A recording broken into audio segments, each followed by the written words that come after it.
Hey y'all, before we begin, a couple quick announcements. First, I'm doing an end of year show with crypto predictions for 2022 by you. Please make a video or at least an audio recording of your 2022 crypto prediction or predictions and email it to hello@unchainedpodcast.com by end of day Tuesday, December 28th. Please include your name and where you're from. Unfortunately, I need to give a forewarning that if you excessively promote anything, we will not be including your prediction.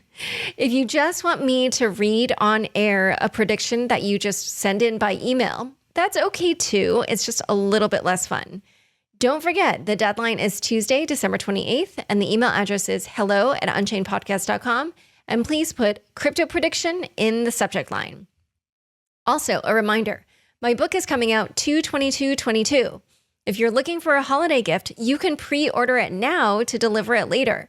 Pre-order sales really help the book that first week to help establish further demand and get it on any lists. I would so appreciate it if you would buy the book. The Cryptopians has lots of news that has not been known before. I promise you, you will enjoy this read. Pre-order The Cryptopians, Idealism, Greed, Lies, and the Making of the First Big Cryptocurrency Craze today at bit.ly/cryptopians. That's bit.ly/CRYPTOPIANS. Thanks, and here's the show.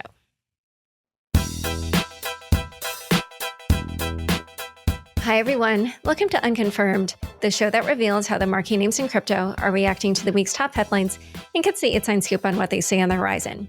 I'm your host, Laura Shin, a journalist with over 2 decades of experience. I started covering crypto 6 years ago, and as a senior editor at Forbes, was the first mainstream media reporter to cover cryptocurrency full-time. This is the December 10th, 2021 episode of Unconfirmed. Wish you could earn crypto but don't want to spend thousands on hardware? Just download the Nodal Cash app on your smartphone. Visit nodal.io/unconfirmed. That's nodle.io/unconfirmed to start earning Nodal Cash today. With the Crypto.com app, you can buy, earn, and spend crypto in one place. Download and get $25 with the code LAURA, link in the description. Tired of your exchange taking 25% of your staking profits? The Avado blockchain computer allows you to stake Ethereum and other crypto at home and keep 100% of the rewards. Go to ava.do. Today's guest is Jeff Dorman, Chief Investment Officer at Arca. Welcome, Jeff. Hi, thanks for having me back. So this has been a dramatic week for SushiSwap, culminating in CTO Joseph Delong's resigning from the decentralized exchange. Before we get to that moment, why don't we give listeners some background, and you can just tell us how it is that you came to start even working with SushiSwap and how you see your role there. Sure. So Arca is a full-service asset management firm dedicated exclusively to digital assets. We make investments in a variety of different strategies at Arca that some are early-stage ventures, some are more yield-generating, others are more long-term equity-like returns in the businesses and projects that are being developed within digital assets. And we're thematic in the terms of there's certain areas of digital assets that we like better than others, and we are always pretty hands-on. We really want to help the teams that we work with, and we want to be supportive of the projects that we believe in. So truthfully, sushi is not unique or different than anything else that we've been involved in the sense that it fits a theme in a sector that we've been bullish on for a long time, which is DeFi and specifically decentralized exchanges within DeFi. It fits a fundamental tenet that we are big believers in, which is strong product market fit, a real KPIs and metrics, not something that's to be determined. Has a real strong community and has real fundamental values. This is a project that has, anywhere between 600 million and $1 billion of run rate revenue every year, depending on the day. There's a little volatility in those numbers, but 600 million to $1 billion of revenue is certainly nothing to sneeze at. It has a real dividend that is paid out to token holders in the form of X Sushi. And it has, billions of dollars of volume every day. So, this is the kind of dream scenario for us: is fit a theme, fit a fundamental valuation framework, And then ultimately, like any project, they have certain things that are going really well and certain things that aren't. And our job is to help them with the things that aren't. So that's the perfect segue to the recent events in sushi. When and why do you think this recent trouble started? And, I think I don't mean literally this week. I mean, maybe starting even a month or two ago. Sure. I mean, like most things, the what is being communicated on the outside is probably the extreme compared to what's actually happening on the inside. And I know that's a strange thing to say when you're talking about decentralized projects and you're talking about fully transparent projects. But at the end of the day, there's a lot of people who are contributing to sushi to make it what it is, right? You don't get to tens and hundreds of billions of dollars of volume and billions of dollars of TVL and almost $1 billion of revenue without having really talented, successful people that are working on that. However, decentralized autonomous organizations are still experimental. They're still new, and they're not perfect. A lot of people like to look at decentralization versus centralization as fairly black and white. The reality is almost none of them are. Almost everything falls along the spectrum somewhere between fully centralized and fully decentralized.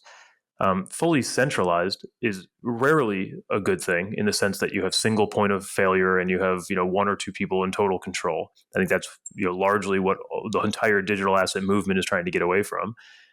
Fully decentralized, on the other hand, is usually not that great either, in the sense that it's really hard to get consensus. It's really hard to get things done. Most projects, again, fall somewhere in the middle of that spectrum, usually starting somewhat centralized and moving towards decentralization over time. In fact, if you go back to SEC Commissioner Hester Pierce's 3-year safe harbor that she put out, I think over a year ago at this point, that still hasn't gotten any traction, that's essentially what she laid out, which is why don't we give these projects about 3 years to figure out if they can move from centralized to decentralization. And it actually makes a lot of sense because you have to have some leaders in the beginning to get to a point where then you can have it more decentralized and more autonomous. And quite frankly, more automatic. I think with sushi, it was a little bit of an interesting genesis in the sense that they forked the code from Uniswap, and you had a lot of different people come in and out of this project to make it work. And again, at the individual level, I think everybody has really made strong contributions to making it work. But like anything, if you don't have a structure and you don't have appointed leaders with any real control or real autonomy, eventually things just get sloppy. And I think that's where we are with sushi today, is they need some structure. There's no reason to take sides. I'm not even sure the two sides are really that even far apart. I think it's more, it just needs some structure. It needs some leadership. And that's what Arca is hoping to be, one of the calm voices in the room who can get us to a productive way to move forward. And we're not alone. There's a outpouring of people on social media and in Discord and in Telegram who also love the sushi project, who are offering to help. But we ultimately need to do that within the constructs of what a DAO is, which means some things have to go to an external vote, and some people are ultimately going to have to, be given some of that authority to ultimately move this project forward. So, just to give a recap of some of the events for listeners who may not know everything, there was a core. I'm actually even not sure if he was a core developer. I don't think he was a developer at 0x Maki, but he was kind of part of the core team at SushiSwap. And in September, he seemed to have resigned, but there was a leaked screenshot from a SushiSwap Telegram group that showed that Joseph Delong, the CTO who resigned this week, had asked whether or not Sushi should ask him to leave. And according to the poll, there 91% of respondents voted in favor. And so people were saying, he was forced out. It wasn't that he resigned. And later on, someone on Twitter named Boring Crypto, who said that they were a former non-core SushiSwap developer, tweeted that 0x Maki was kicked out and said, quote, "Most of the good devs have left. Seems like greed, sadly, has taken over from community." What's your take on that characterization of events? Sure. We are an asset manager and we're a pretty hands-on advisor, but we don't work there, right? If if every single problem that any employee or customer had at every single company in the world was given a platform to put it out there publicly, you'd have the same conspiracy theories and the same, dichotomy of he said, she said, as you're seeing with sushi. In some ways, it's unfortunate that some of these things have come to light. In other ways, it's great that some of these things have come to light, in the sense that that's the spirit of decentralization, is that we want to get as much information and facts out to the public in a transparent way as possible, so that the stakeholders of sushi can ultimately vote to fix the problem. If every screenshot from every company or every organization was, saved and leaked out to the media, you'd be a very busy person, right? You'd be reporting on every wrongdoing that every single company and project has ever done in history. So I think it's hard to draw too many conclusions from screenshots without context, or conversations in isolation without context. What I can say is, almost everybody that we've ever come across at Sushi, whether they're still there or not, has had their heart in the right place and has been really a strong believer in what Sushi is trying to build. And I think the next group of people who come in will have the same attitude. And ultimately, that's pretty powerful and pretty awesome, right? Again, it's, to me, as an investor, it's much harder to get product market fit and to get customers and to get a community and to get traction than it is to fix an internal structure, right? That's the history of distressed investing, or the history of activist investing. That's basically what you look for, right? You look for good company, bad management, you oust the management, and you start over with, the core business still in place. Independent of who the right people are to ultimately lead this forward, it's a fixable problem. And that's what you gravitate toward as an investor. You look for fixable problems, right? You want things that are trading at values that are way undervalued. I mean, this is the cheapest thing on the planet under any fundamental valuations. It's now down to basically 1x forward sales with a 15% dividend yield, in a growing industry and a growing sector. I mean, you couldn't ask for anything better as an investor, but there's clearly problems that need to be fixed. So, on the one hand, you'd probably wish that some of these things were just addressed internally rather than coming to light externally. On the other hand, it's great. It's pushing this to a head, right? It's forcing action. It's forcing the community to now get involved in governance. And I think when some of these things come to a vote, and some of these recent proposals that have been written come to a vote, you're going to see record turnout and record participation. And at the end of the day, if you treat Sushi as a microcosm for what we're trying to accomplish with DAOs, it really has a chance to be a Harvard Business School case study for how to do this the right way. I'd find it hard pressed to find anybody who's really rooting against this. You may see individuals attack other individuals, or individuals like some of the tweets you mentioned who are, saying this is falling apart or this is sad. But if you actually backed up a little bit and said, do you want Sushi to succeed or not? Be hard pressed to find anybody who wants this to fall apart. I just wouldn't see the benefit of that, right? This has a chance to transcend Sushi and transcend investors and community members of Sushi, and really set the gold standard for how to get internal structures working properly within a DAO. And we really haven't seen that to date, right? There's been some single entity DAOs, I suppose, that have been really easy to run. Like, I guess Constitution DAO, since it's fresh in our minds, would be the interesting one, right? Constitution DAO had a single goal. It's let's raise a lot of money and let's go buy a copy of the Constitution. Now, even though they failed to actually secure the copy of the Constitution that they were going after, it was a pretty simple DAO, right? It had a singular purpose. Give me some money. We're going to go bid on this. And that was easy. But now look at it, right? Now the people token still trades. They didn't give back all the money. And now they have to figure out, well, what the hell do we do now with this DAO that we have? And we need to come up with some sort of a structure. So I think, we've proven that single purpose DAOs are easy ways to attract capital and easy ways to coordinate and incentivize like-minded people to do a single action. What we haven't proven yet is how to run, quasi-looking companies or quasi, businesses with lots of different people contributing within a DAO. And, for me, more philosophically even than as an investor, I'm really rooting for success here. I'm rooting that people can put aside their personalities, people can put aside their pride and everything else, and recognize that this has a chance to be a win for the entire industry. Okay, so in a moment, we're going to unpack some more of the problems and look to what this means for DAOs. But first, a quick word from the sponsors who make this show possible. There's a new cryptocurrency made for mobile that you can earn by downloading the Nodal Cash app. It's free, easy to use, and there's no hardware to buy. The Nodal Cash app allows you to earn crypto whether you're on the go, stuck in traffic, or even while you're sleeping. Nodal Cash is the crypto you earn 24/7. Go to nodal.io/unconfirmed to get started today. That's nodle.io/unconfirmed. Did you know that exchanges take up to a 25% cut on your staking rewards?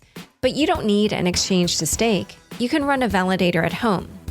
Join thousands of solo stakers, get an Avado device, plug it in, deposit your stake, and earn the full reward. Avado created the best hardware and specific software to stake, and keeps your validator on the latest version through auto updates.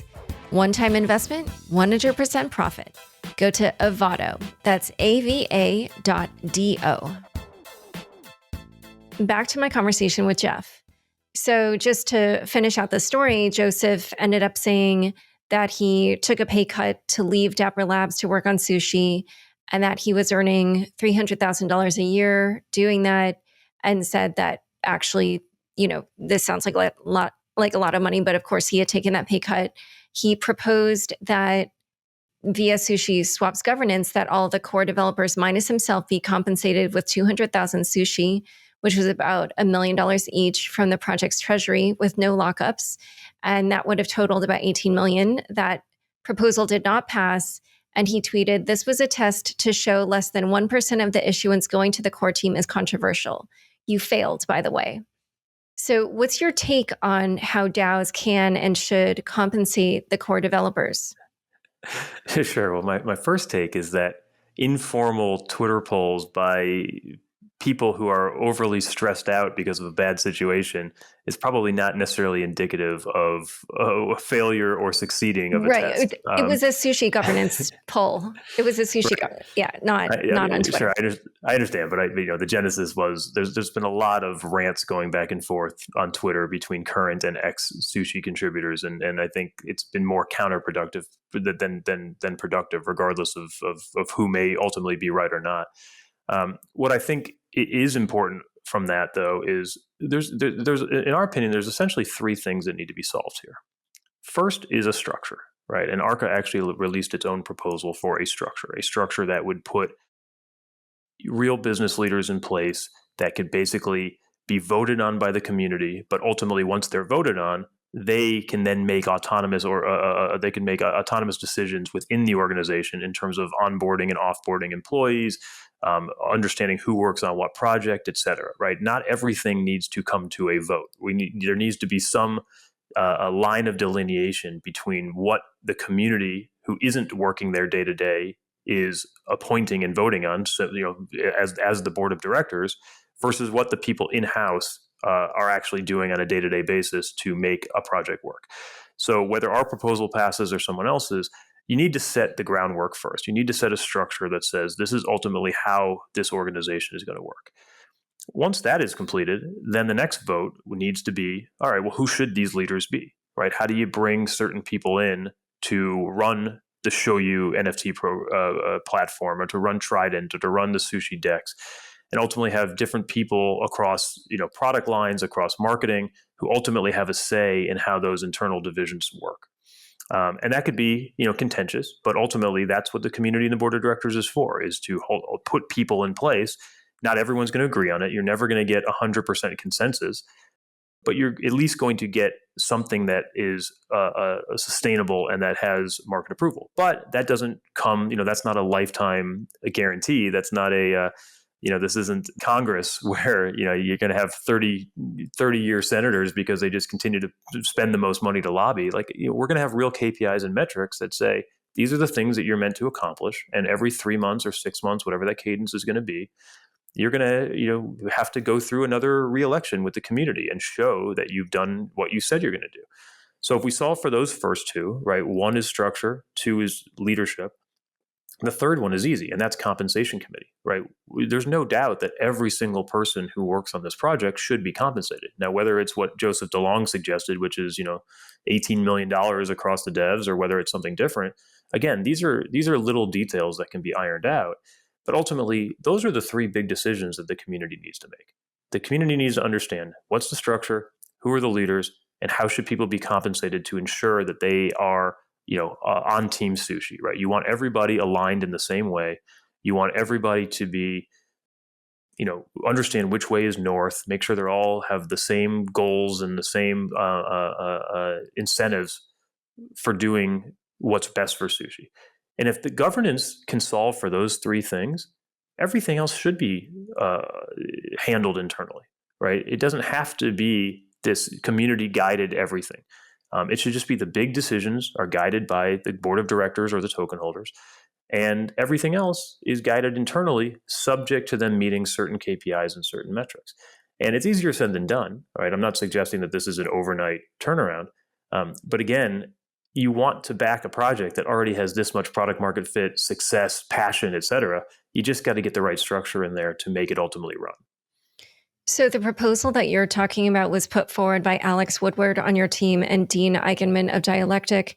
And I noticed that in it, they also suggest that Sushi create a legal entity somewhere.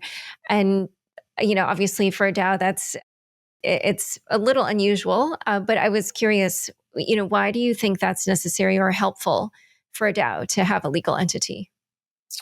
I'm going to defer legal questions for the time being, but what I'll say is when we put proposals out, the idea is to get the community talking and discussing, right? The proposal that is out isn't necessarily the exact form that ends up in a vote. Ultimately, the part of the proposal is to get people with different skill sets and different backgrounds to opine and try to come up with what the best structure going forward is. So with regard to, sushi, there, ultimately, in order to do this, again, this falls on the how much centralization versus decentralization do you want to be along the spectrum.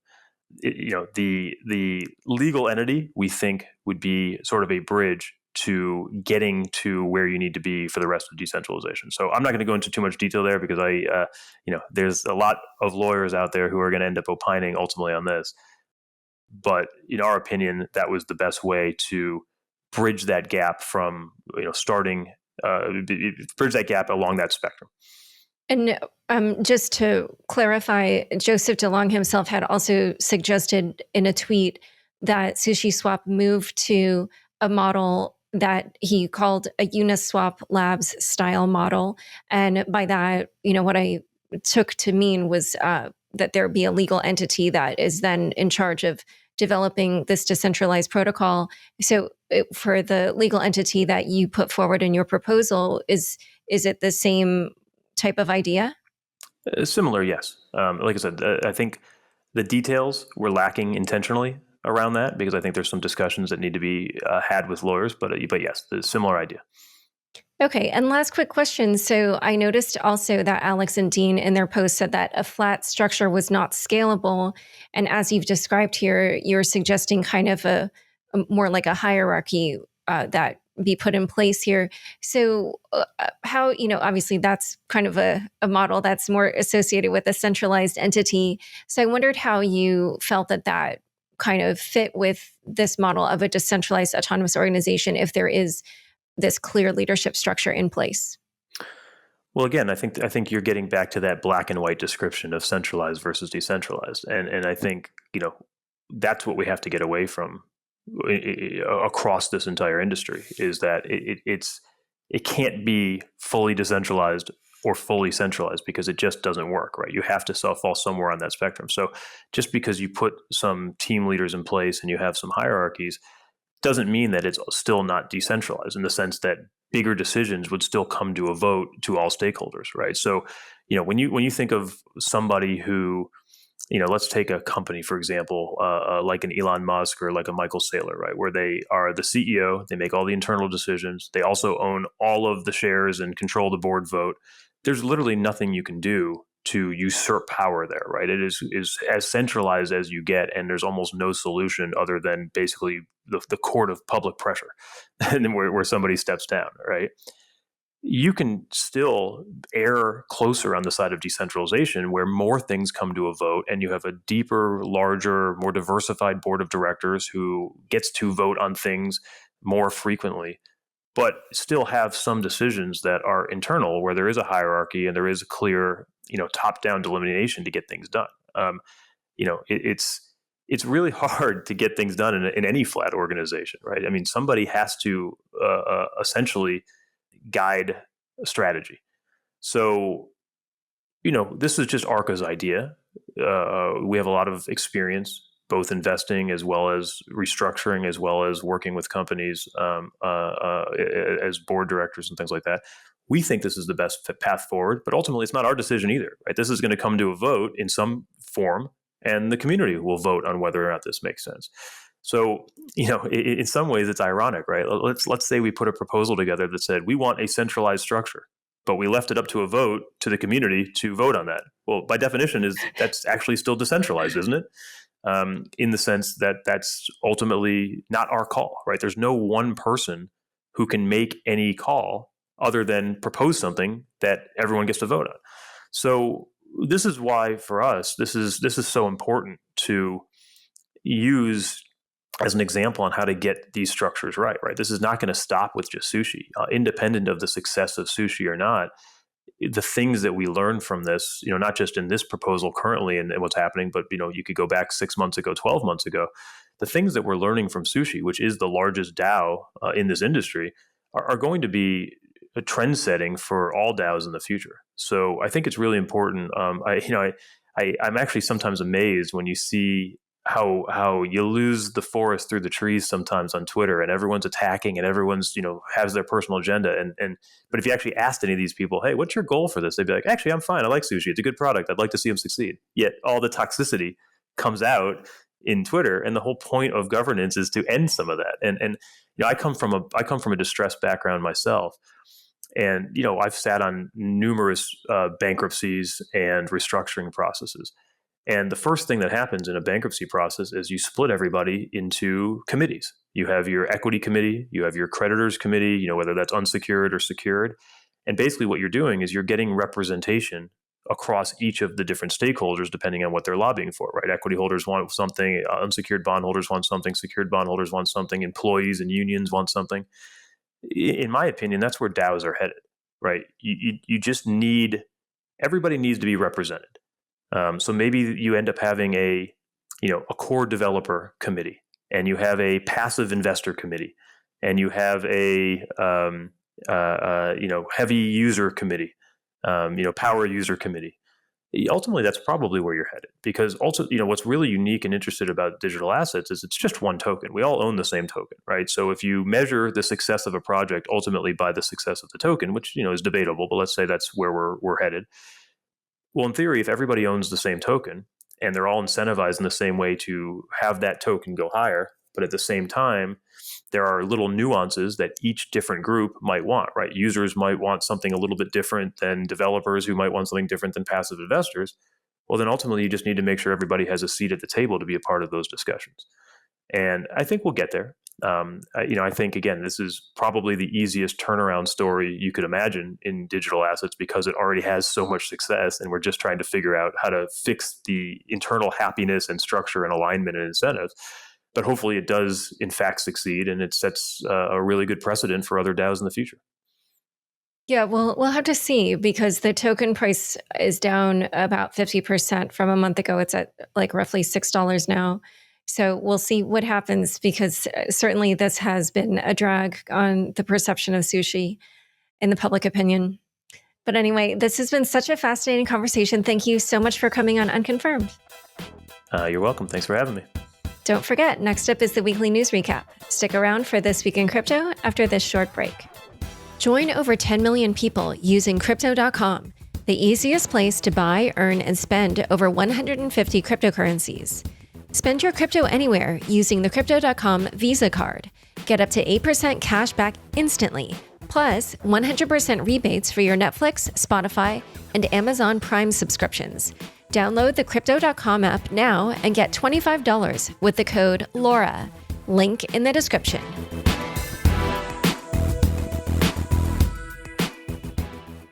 Thanks for tuning into this week's news recap. The second worst sell-off this year. The total crypto markets were at roughly $2.6 trillion on Friday night. By Saturday morning, the market had crashed to a low of $2.1 trillion, marking a 19% dip in less than 24 hours. Bitcoin dropped roughly by $10,000 during this period to a low of $45,032, which amounts to a 34.5% price decrease for Bitcoin since its November 9th all-time high. It appears a massive round of liquidations fueled the wild price action. In a blog post, Glassnode explained that high open interest in Bitcoin futures markets could lead to an extremely volatile event. Glassnode wrote, "Legacy market weakness on Friday weighed on all assets globally, holding Bitcoin's price around $53,000 and near pivotal technical support. When price failed to hold, sell pressure triggered a cascade of long liquidations." And cascade it did. Data from CoinGlass shows that over $2 billion worth of long positions were liquidated on December 3rd. Overall, $5.4 billion in contracts from the Bitcoin futures open interest market were flushed out between Friday and Saturday. This accounts for a 24.5% decrease in the total value of the crypto markets, according to Glassnode. The analytics firm calculates that this was the second largest single-day change in futures open interest this year. The blog's Frank Chaparro reported that trading executives believe large institutional selling was also a factor. Chaparro cites one executive saying that a single institution sold more than $500 million in Bitcoin on Friday morning, which resulted in the aggressive liquidations. While the dip was bad news for those who got liquidated, it also left the opportunity to buy the dip, as El Salvador did, scooping up 150 extra coins at a sub-$50,000 price. In a turning point, Congress gives crypto a positive reception. On Wednesday, Circle's Jeremy Allaire, FTX's Sam Bankman-Fried, Bitfury's Brian Brooks, Paxos's Chad Cascarilla, Stellar's Danelle Dixon, and Coinbase's Alicia Haas appeared before members of Congress to discuss digital assets and the future of finance in a House Financial Services Committee hearing. According to the block, the crypto execs and Congress covered topics such as stablecoin regulation and issuance, the idea of a crypto-focused regulator, and the overarching theme of consistent crypto regulation across government regimes. Overall, outside of a few stray comments from Representative Brad Sherman, the crypto execs were met with apparent curiosity from most members of Congress. Web3 can empower anyone, said Representative Anthony Gonzalez, for example. The meeting, which took nearly 5 hours, seemed to be a success. Bankman-Fried, the CEO of FTX, tweeted, "I came in expecting some hostility and grandstanding, but instead found the discussion to be by and large productive and helpful." However, not all is rosy with regulators. Coinbase, whose CEO Brian Armstrong has expressed unhappiness with U.S. crypto regulation and who did not attend the hearing, is launching a DeFi platform that will allow users to earn yields on DAI deposits. Customers in 70 countries will have access to yields fluctuating between 2.83% and 5.39%. However, the U.S. will not be one of those countries, as the SEC recently threatened to sue the exchange if it were to launch a yield product. In related regulatory news, William Burns, director of the Central Intelligence Agency, told the Wall Street Journal this week that the CIA has multiple projects keeping track of the cryptocurrency industry. In response to a question about ransomware, Burns revealed that his predecessor had set in motion a number of different projects focused on cryptocurrency and trying to look at second and third order consequences as well, and helping with our colleagues in other parts of the U.S. government to provide solid intelligence on what we're seeing. Polygon acquires another ZK platform. Polygon, a sidechain working to scale Ethereum, announced the acquisition of Mirror Protocol, a zero-knowledge proof project, in a deal worth $400 million in Polygon's native token, Matic. The move comes after a similar deal with Polygon and ZK project Hermes, which was a $250 million merger. Overall, Polygon has pledged to spend $1 billion on scaling Ethereum. What happens after a Dow hack? Bitmart and BadgerDAO take two different approaches. Bitmart, a centralized exchange, lost $196 million worth of various cryptocurrencies on Saturday. Sheldon Zia, Bitmart's CEO, tweeted that the security breach was caused by a stolen private key that had two of our hot wallets compromised, which led to the loss of $100 million in Ethereum assets and $96 million in Binance Smart Chain assets. According to Zia, Bitmart will use its own funds to compensate victims. To protect against a future breach, Bitmart replaced all of its deposit addresses for all tokens.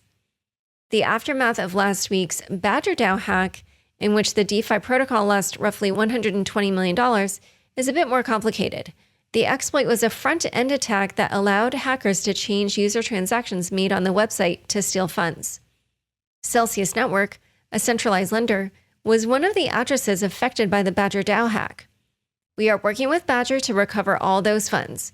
We are collaborating with them on the investigation, CEO Alex Mashinsky said in a live stream last week, confirming Celsius's involvement. On Twitter, there is speculation that Celsius lost roughly $50 million in the exploit. The insurance protocol used by BadgerDAO, Nexus Mutual, will most likely not pay out funds to compensate users, as its insurance coverage does not cover front-end attacks. That being said, Celsius Network's Twitter account claims that no Celsius client and user assets were affected. The account also says the Celsius Network has traced the attacker and reported that information to Badger. OpenSea is not IPOing. In an interview with Bloomberg on Monday, OpenSea's newly hired CFO Brian Roberts made a comment about the NFT marketplace holding an initial public offering, or IPO. When you have a company growing as fast as this one, you'd be foolish not to think about it going public, explained Roberts. He added, I've seen a lot of P&Ls, profit and loss statements, but I've never seen a P&L like this. Community backlash on crypto Twitter was swift, as many had speculated that OpenSea will be the next big airdrop to be released. On Tuesday, the CTO set the record straight on Twitter, writing, there was inaccurate reporting about OpenSea's plans. There is a big gap between thinking about what an IPO might eventually look like and actively planning one. We are not planning an IPO, and if we ever did, we would look to involve the community. Roberts previously worked as the CFO for Lyft, where he led the ride-sharing app to a successful IPO. A Solana bug was patched, saving $27 million an hour in the process. A bug in the Solana program library, an integral collection of open-source code for Solana programmers, was patched this week after sitting unnoticed for months. According to Neodyme, an auditor, the bug could have resulted in $2.6 billion in total value locked being at risk, with hundreds of millions in potential profit for hackers.